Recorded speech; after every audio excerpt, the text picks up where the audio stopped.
Welcome to This Explainer. Today, we're going to unpack a hidden 140-year-old mathematical bug that secretly dictates Indian elections. We're looking at how a system, one that was designed long before most of us were even born, practically forces good, honest politicians into terrible equations. You know, if you've ever wondered why elections so often feel like a choice between bad and worst, well, the answer isn't just the politicians. It's actually in the math.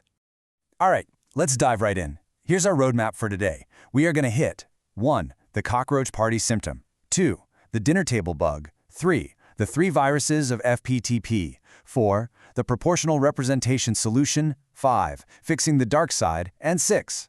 The ultimate reform paradox. Starting off with Section 1, the Cockroach Party symptom, when frustration becomes a movement. Okay, picture this. It's May 2026, and this bizarre internet phenomenon perfectly captures the country's political mood. 22 million. In just 6 days, a literal parody called the Cockroach Party gained more followers than the country's ruling party. Now, a lot of people online were asking, wait, is this a real party? But honestly, that's the wrong question. The real question we should be asking is, how does a country get so frustrated that a cockroach becomes the symbol of a political revolution? Well, it happens because 22 million voters are completely exhausted. They're stuck in a system where they feel like their voices absolutely do not matter. And this isn't just some random youth rebellion either. It is a glaring symptom of a desperately broken system. That brings us to Section 2, the dinner table bug, diagnosing first past the post. To really get to the root of this massive frustration, we have to look past the political parties themselves and examine the actual algorithm of our elections. A system originally designed by the British all the way back in 1885. Imagine you're out at a restaurant with 9 friends, and you guys are sharing one big meal. 4 friends vote for pizza, 3 want biryani, and 3 want burgers. Under our current system, which is called first past the post, pizza wins. Why? Simply because it got the most votes. But look at the flaw here. 60% of the table, the vast majority, did not want pizza. Their preferences are completely ignored. First past the post basically allows a winner to take the whole shebang while entirely dismissing what the majority actually wants. Let's take that dinner table math and apply it to the real world. Say we have a hypothetical 20 lakh voter constituency in Haryana. You can see the various demographic groups broken down by percentage here. Under first past the post, you do not need 50% to win a 4-way race. No way. You might only need about 25 to 28%.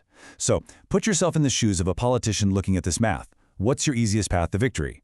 Well, mathematically, it's easiest to entirely pander to the single largest demographic bloc, in this case, the 30% Jat population. You promise them contracts, jobs, quotas. If you lock them in, you win. And the other 72% of the constituency, they get absolutely nothing for 5 years.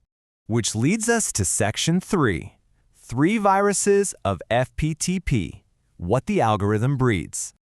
So what does this specific bug actually do to our democracy? It injects 3 incredibly destructive viruses. First, it heavily incentivizes caste politics. It turns elections into this bitter, zero-sum fight just because politicians only need to target one highly concentrated group to win. Second, it literally murders new ideas. Imagine you start a clean, reformist movement. You manage to get 15 million supporters across India. That is huge, right? But because those supporters are spread out across 543 seats, making up maybe 1.5% in each, you're going to win exactly 0 seats. First past the post demands geographical concentration, not actual national popularity. And third, it completely silences scattered common issues. Think about climate change, or the massive struggles of India's 6.3 crore MSMEs. These are absolutely crucial issues, but because MSME owners aren't all packed into one single voting corner, no party can win a seat by solely championing them. So those vital conversations just kind of die out. Political scientist Pratap Bhanu Mehta hit the nail on the head when he said Indian politicians aren't morally weaker than Germans or Swedes, they're just trapped in a different equation. This is such a powerful quote. Even if you have a highly moral, inclusive politician who desperately wants to serve all communities equally, the math is going to punish them. If they try to cater to everyone, they mathematically dilute their core 30% vote bank. And then what happens? A rival swoops in, aggressively targets that one specific core base, and the inclusive politician loses. They aren't inherently bad people. They're literally trapped in a cage where the math rewards division. So how do we get out of the cage? Section 4, the proportional representation solution, the German model. The big question is, how do we fix this buggy system so that 100% of voters actually get represented? The answer is proportional representation. This is the model Germany adopted after World War II, and it's used today by 21 Western European nations. Here's the gist of how it works. You get 2 votes, one for your local representative and one for the national party you actually believe in. The magic happens with that second vote. If a party earns 10% of the total national vote, they are guaranteed exactly 10% of the seats in parliament. No votes are wasted. Everyone is represented. If 15 million people spread across the country vote for a new idea, they get their proportional voice in parliament. It's a real game changer. Now I know exactly what you're thinking. Doesn't this just create unstable coalitions? This is honestly the #1 scare tactic used against this reform. But let's do a reality check here. India's already built by coalitions. We just hide them under the branding of large umbrella parties like the NDA or the UPA. In fact, think about some of our most massive milestones. The 1991 economic liberalization, the IT corridor, Aadhaar, the Right to Information Act. Every single one of those was delivered by vast coalition governments. Even globally, the world's most robust economies, like Germany, Sweden, and Denmark, are all run by coalitions. But we have to be objective, which brings us to Section 5, Fixing the Dark Side, Safeguards Against Instability.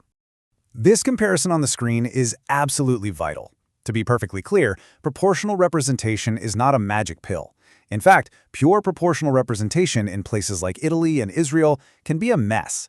Italy has no entry threshold, and because of that, they've had 69 collapsed governments since 1946. Israel has a super low 3.25% threshold, which basically allows tiny fringe parties to blackmail the government. But Germany looked at those bugs and installed 2 strict safeguards. First, a 5% national threshold, meaning if your party doesn't get at least 5% of the total national vote, you get 0 seats. That right there filters out the vanity projects and extreme fringe groups.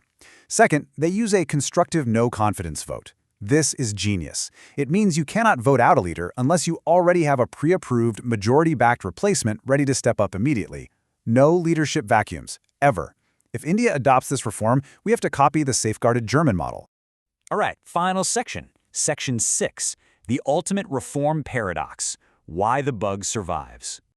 You might be wondering, if this is so logical, and the Law Commission recommended it in 1999 and again in 2015, why hasn't India made the shift? Well, here is the ultimate catch-22. Step 1. Changing the voting system requires a constitutional amendment. Step 2. A constitutional amendment requires a 2/3 majority in Parliament. Step 3. 2/3 of the Parliament is currently controlled by the very people who mathematically benefit from the broken first-past-the-post system. It is literally the ultimate paradox. The exact people required to rewrite the rules are the same ones whose power depends on keeping the rules exactly the way they are. Which brings us to our final point, and a question we all need to seriously ponder. Can India build a $30 trillion Bharat by 2047 using an 1885 colonial British algorithm that mathematically erases the voices of 60% of its voters? As we look to the future, we have to ask ourselves, will the political establishment ever be brave enough to kill a 140-year-old bug, or will it just remain their ultimate instrument to hold on to power? That's the big takeaway from this explainer today. Thank you so much for hanging out with me, and I'll catch you in the next one.